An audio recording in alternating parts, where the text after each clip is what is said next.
Hi friends दर्शक बंधु भल अच्छा तो गोटे छोटिया कथा टे कह आज हूँ अगस्ट मासर 30 तारीख।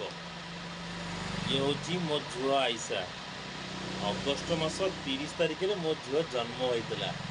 तेणुक आज कौन है तार हैप्पी बर्थडे माने जन्मदिन। सकाल मो झुआ उठी ता नित्यक्रम सारी मंदिर को जाइतिला। मंदिर रे पूजा पाठ करी भगवान आशीर्वाद लाभ करी एवं घरे अच्छी आर प्रोग्राम संध्या बेले आयोजन करा जिवो। केक कटा हबो, बेलून डेकोरेशन हबो, ता सांग माने आसीबे, उत्साह हबो। केक काटिकी खुशी रे आज दिनटी अतिक्रम करिवो।